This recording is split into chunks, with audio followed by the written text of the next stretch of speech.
Hello friends, स्वागत है आपका हमारे टेरेस पे। और आज हम फिर एक नए टॉपिक्स के साथ आपके साथ यहाँ हैं अपने चैनल पर। तो दोस्तों, हम अपने टेरेस पे या बगीचे पे जो कुछ भी लगाते हैं, चाहे वो फ्रूट हो, फ्लावर हो या फिर वेजिटेबल्स हो, उन सभी को स्वस्थ रखने के लिए, उनसे अच्छी फ्रूटिंग और फ्लावरिंग लेने के लिए हमारे लिए जो सबसे ज़्यादा ज़रूरी होता है वो है उसका मिट्टी जो हो, जिस मिट्टी में हम उसे लगाएं वो उतने ही न्यूट्रिशियस हो उनके लिए। क्योंकि अगर उनको न्यूट्रिशन नहीं मिलेगा तो वो अच्छे से ना तो फ्लावरिंग कर पाएंगे और ना ही फ्रूटिंग कर पाएंगे।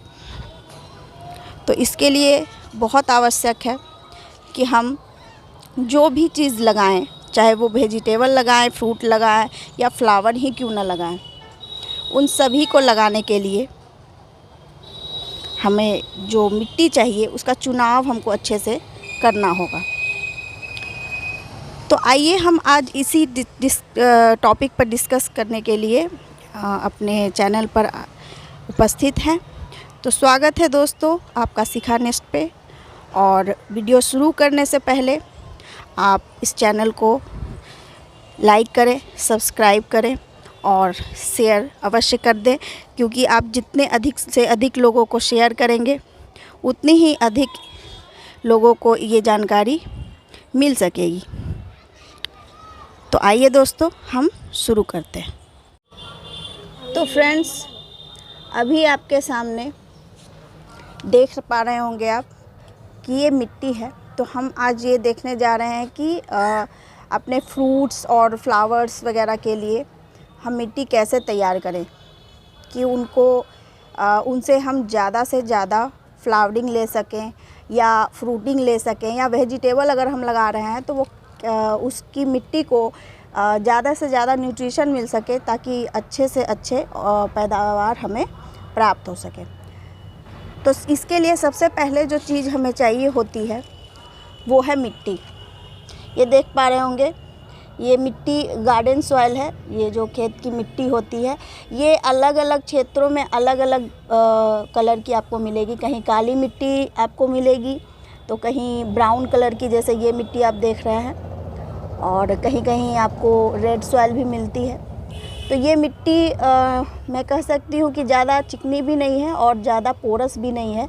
ये एक एवरेज मिट्टी है हमारे पास, जो हमें अवेलेबल हो रही है, भी हो पाई है। तो इसमें बालू का भी काफ़ी अंश आपको मिला है, और देखिए इसमें नमी भी है थोड़ी सी। तो ये हमें सबसे पहली जो चीज़ चाहिए होती है ये है गार्डन सॉइल। तो ये हम लगभग 50% हमको, ये 50 से 60% ये गार्डन सॉइल हमको चाहिए होगी। ठीक है। तो ये सबसे मेन जो इंग्रेडिएंट्स आप कह सकते हो, या जो सबसे मेन चीज़ होती है वो है मिट्टी।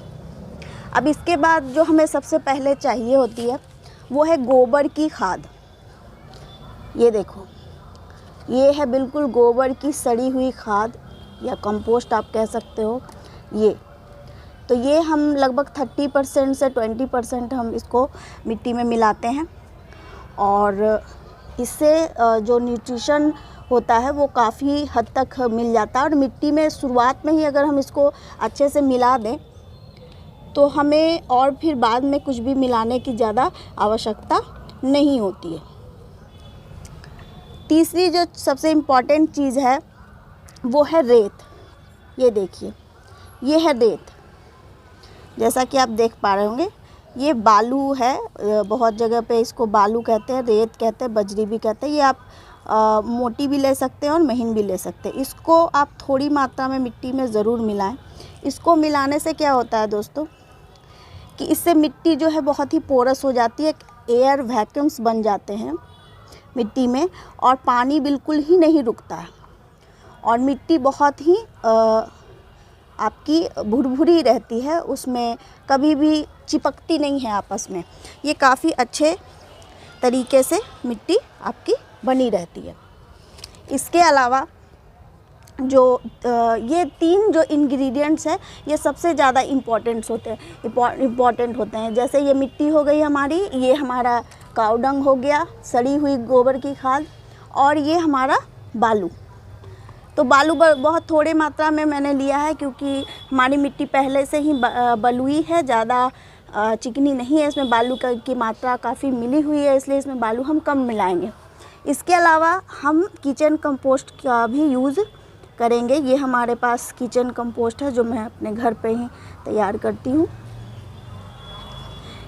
तो ये इसकी अच्छी खासी मात्रा हम कम से कम 10% इसको मिलाएंगे। इससे हमारा इतनी चीज़ें अगर आप अपने मिट्टी में मिलाते हो तो ये काफ़ी आपकी न्यूट्रिशियस मिट्टी हो जाती है। तो दोस्तों, जो सबसे मेन चीज़ होती है, अगर आपके पास कुछ भी ना हो मिट्टी में, ज़्यादा आप नए अगर गार्डनिंग कर रहे हैं और आपको ज़्यादा नॉलेज ना हो, आपके पास आसपास ज़्यादा कुछ अवेलेबल भी ना हो, तो आप सिर्फ कुछ चीज़ों को ही मिलाकर मिट्टी तैयार कर सकते हैं। जैसे ये मिट्टी हो गई, जो मेन चीज़ मैंने आपको बताई, मिट्टी तो होगी ही, क्योंकि मिट्टी ही हम तैयार कर रहे हैं तो मिट्टी तो होगी ही। तो मिट्टी हो गई, और ये आपका गोबर का सड़ा हुआ खाद 1 साल 2 साल पुराना, बिल्कुल ताज़ी गोबर आपको नहीं लेनी है। जितना अधिक पुराना ये होगा उतना अधिक आपके लिए ये ज़्यादा फ़ायदेमंद होगा। ठीक है, तो ये चीज़ जो आप देख पा रहे होंगे, मैं आपको अगर दिखाऊं बहुत पास से, देखिए बिल्कुल सड़ी हुई है, ये बिल्कुल सड़ी हुई गोबर की खाद है, एकदम कंपोस्ट ये बन के तैयार हो चुकी है, जैसा कि आप देख पा रहे हैं। ठीक है, तो ये आपके लिए सबसे ज़्यादा इम्पॉर्टेंट हो गई ये 2 चीज़ें। और तीसरी जो मैंने आपको बताई कि रेत चाहिए आपको, ये रेत आपको चाहिए, और ये किचन कंपोस्ट। अगर आपके पास किचन कंपोस्ट हो, देखिए गोबर की जो सड़ी हुई खाद है आपकी, और ये जो आपका किचन कंपोस्ट है, दोनों लगभग आपका एक ही जैसा दिख रहा होगा आपको। तो किचन कंपोस्ट जो ये हमारे किचन से जो छिलके वगैरह निकलते हैं, वो सभी उस सभी को मैं कंपोस्ट में, जब कंपोस्ट उन्हीं से मैं बनाती हूँ, तो वो ये जो कंपोस्ट है उसी से तैयार कंपोस्ट है। अगर ये आपको ना भी मिले तो इसके बिना भी आप अगर सिर्फ गोबर की खाद इसमें मिलाते हैं तो यही सफिशिएंट होता है। अगर आपके पास ये ना हो तो आप इसको स्किप भी कर सकते हैं। इसके अलावा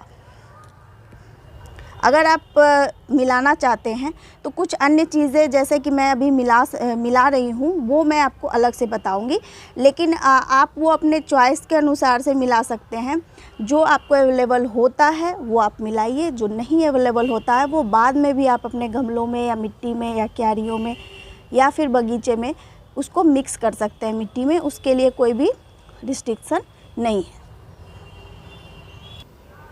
दोस्तों, इन मिट्टी के जो भी इंग्रेडिएंट्स मैंने बताए, उसके अलावा जो मैं अभी मिलाने जा रही हूँ उन चीज़ों को मैं बता देती हूँ। जैसा कि मैंने बताया, आप चाहें तो उसको स्किप भी कर सकते हैं, बट अगर इसको मिला देते हैं तो मिट्टी बहुत ही आपकी न्यूट्रिशियस बन के तैयार होगी, और आपकी फ्रूटिंग या फिर वेजिटेबल या फिर फ्लावरिंग बहुत ही अच्छी होती है। तो इन सब को ध्यान में रखते हुए एक कॉमन मिट्टी में तैयार कर रही हूँ। इसमें कुछ प्लांट्स ऐसे होते हैं जिसको कुछ ख़ास चीज़ों की ज़रूरत पड़ती है, तो वो आप जब लगाते हैं अलग अलग प्लांट्स तो आप देख सकते हैं, बट अभी जो मैं बता रही हूँ वो सभी के लिए कॉमन है। ये सारी चीज़ें सभी ही पौधों में यूज़ होती है।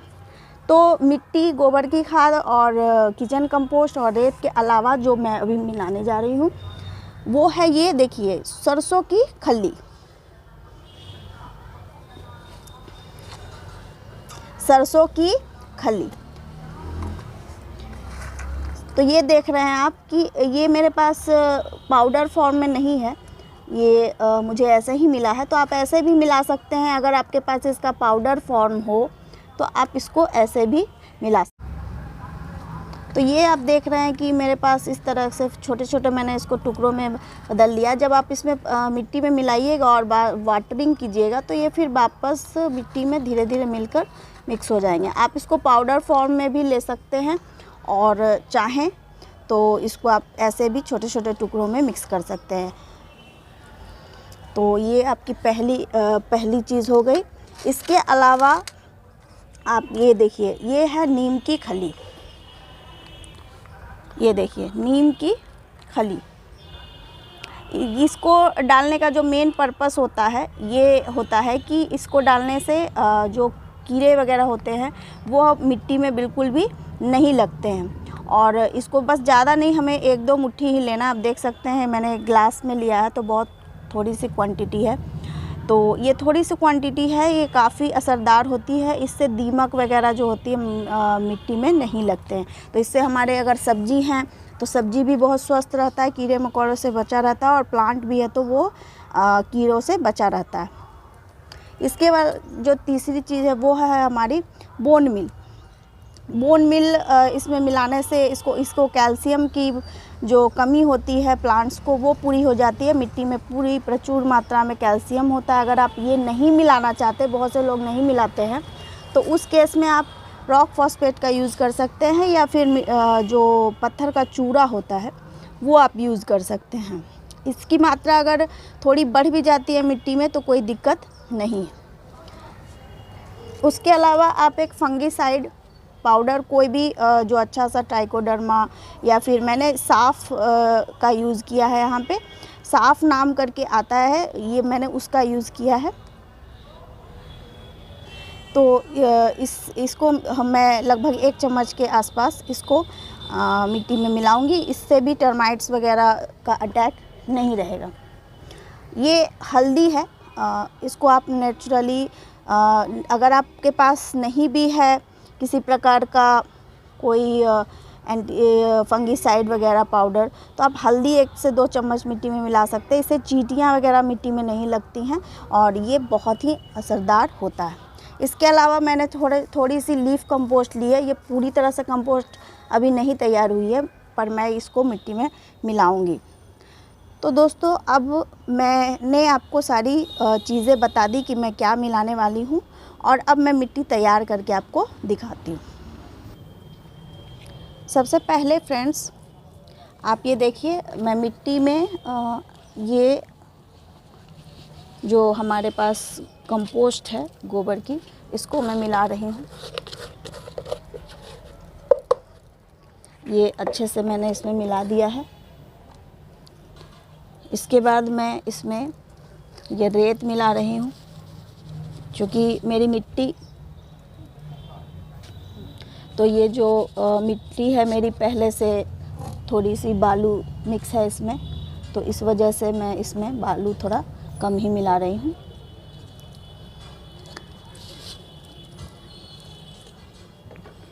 इसके अलावा जो तीसरी चीज़ मैंने आपको दिखाई थी वो थी हमारी ये किचन कंपोस्ट।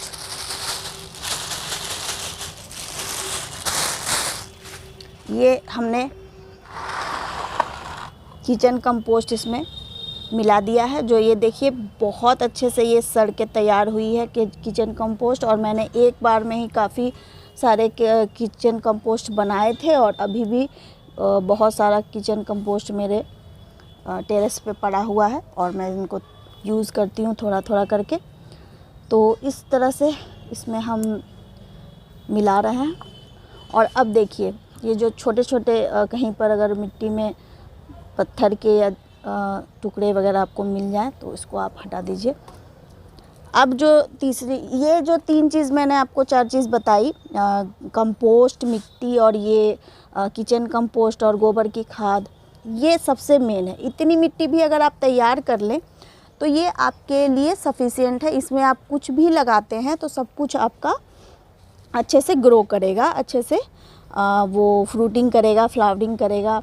उसका आपको जो रिज़ल्ट मिलेगा वो बहुत अच्छा मिलेगा। इसके अलावा जैसा कि मैंने आपको बताया कि मैं इसमें सरसों की खली मिला रही हूँ, ये देखिए।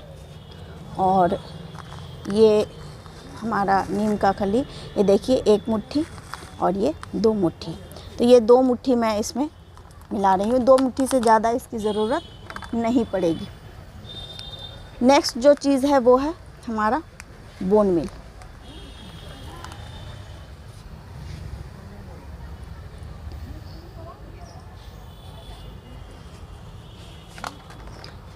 अब जो नेक्स्ट चीज़ मैं देने जा रही हूँ वो है हमारा फंगीसाइड पाउडर,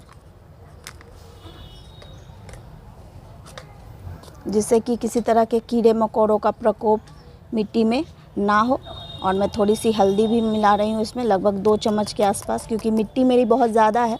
एक गमले में आप लगभग 1 छोटी चम्मच हल्दी मिला सकते हैं। ये मैं 2-3 गमलों में मिट्टी डालूँगी, तो इसलिए मैंने इसमें इस तरह से मिक्स किया है।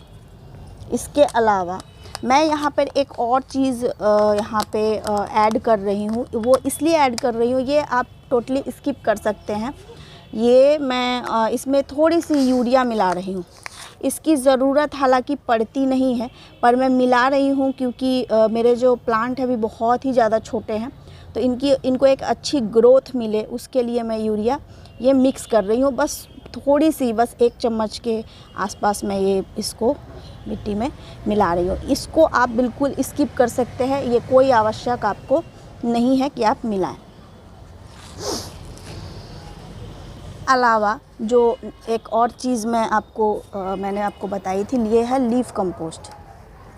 ये लीफ कंपोस्ट है जो हमारे गार्डन में सूखी पत्तियां होती हैं, ये उसी से बनी हुई हैं।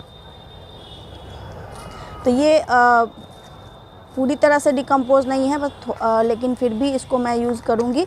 और ये अगर आपके पास बिल्कुल सूखी पत्तियां हो तो आप उसको भी यूज़ कर सकते हैं। ये बहुत अच्छी कंपोस्ट के रूप में काम करता है। तो इसको आप इस तरह से अब मिट्टी को अच्छे से बिल्कुल ऐसे करके मिलाएं, इस तरह से, ताकि ये बिल्कुल अच्छे से एक सार हो जाए और एकदम अच्छे तरीके से ये मिक्स हो जाए। जैसा कि आप ये देख पा रहे हैं, जैसे कि मैं मिला रही हूँ, ये बहुत अच्छे तरीके से बिल्कुल मिक्स होकर रेडी हो रहा है।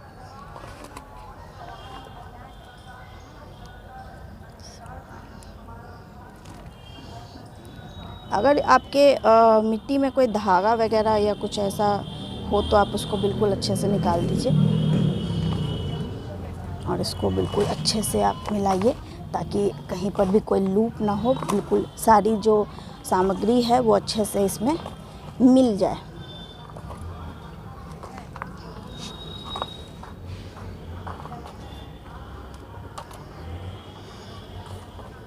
तो ये आपकी मिट्टी बिल्कुल ही अच्छे से आपकी तैयार हो गई। और अब आप देखिए, बिल्कुल आप अपनी मिट्टी,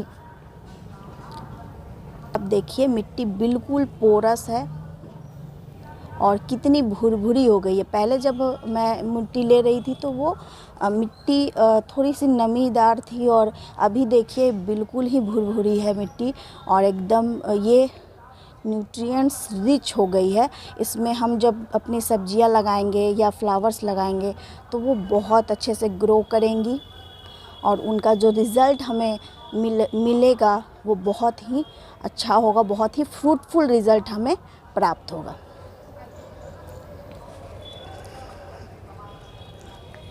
तो आइए दोस्तों, मैं इस मिट्टी को आपको गमले में भर के भी दिखाती हूँ कि आप उसको कैसे भरिए।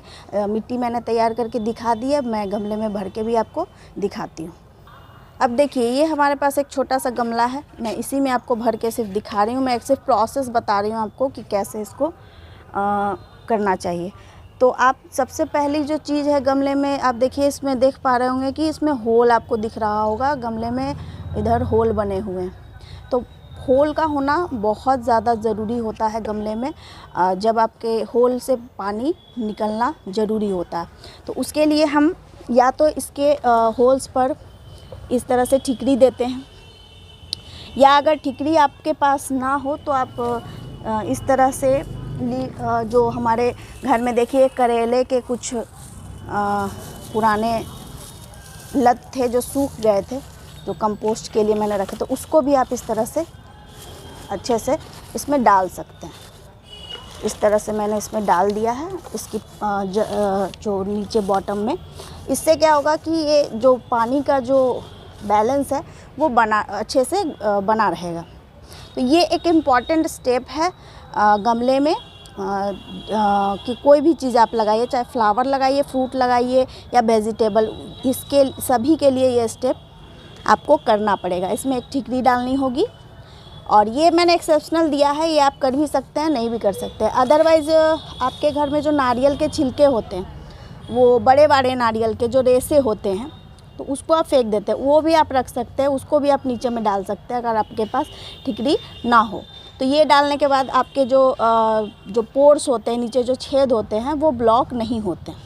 और अब आप इसके ऊपर आराम से इस तरह से मिट्टी भर दीजिए।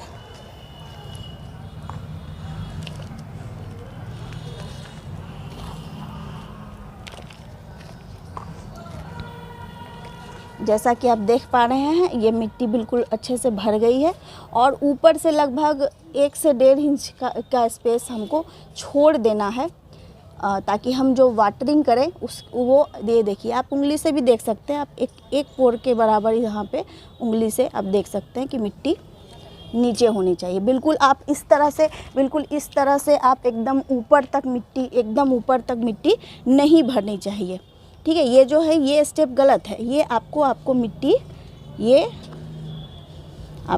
जो है ये इतनी ही मिट्टी आपको इसमें रखनी है। ये आपकी जो मैंने अभी आपको दिखाया जो ऊपर तक भर के, वो बिल्कुल गलत था। और ये आपकी जो मिट्टी की जो हाइट है वो ये होनी चाहिए, ठीक है। तो ये ऊपर से थोड़ा सा आपको हमेशा खाली रखना ताकि आप जब वाटरिंग करें तो अच्छे से इसमें वाटरिंग हो सके। तो दोस्तों, आज मैंने आपको अपने वीडियो में बताया कि मिट्टी हम कैसे तैयार कर सकते हैं अपने टेरेस के लिए, चाहे हम वेजिटेबल लगाएं, सब्जियां लगाएं या फ्रूट्स लगाएं, अमरूद वगैरह के, पपीता के, जो हम प्लांट लगाते हैं, अनार के प्लांट्स लगाते हैं, इसमें किस तरह की मिट्टी हम तैयार करें, या फ्लावरिंग के लिए जो मिट्टी तैयार करते हैं। तो ये मिट्टी हम सभी तरह के फ्लावर्स में, लतों में और वेजिटेबल्स में यूज़ कर सकते हैं, जो कि काफ़ी बेनिफिशियल होगा और इसका जो रिज़ल्ट होगा बहुत ही फ्रूटफुल होगा। आगे के वीडियो में मैं आपको दिखाऊंगी भी कि हमारे टेरेस पे किस तरह से वेजिटेबल्स मैंने उगाए हैं, फ्लावरिंग हैं। और तो आज के लिए मैंने आपको सारी चीज़ें बता दी हैं। अगर आपको फिर भी कुछ चीज़ें समझ में नहीं आई हो तो आप कमेंट करके पूछ सकते हैं, मैं ज़रूर उनका जवाब दूंगी। इसके अलावा आप वीडियो को अधिक से अधिक लाइक करें, शेयर करें, सब्सक्राइब करें ताकि ये इन्फॉर्मेशन और लोगों तक भी पहुँचे। तब तक के लिए हैप्पी गार्डनिंग।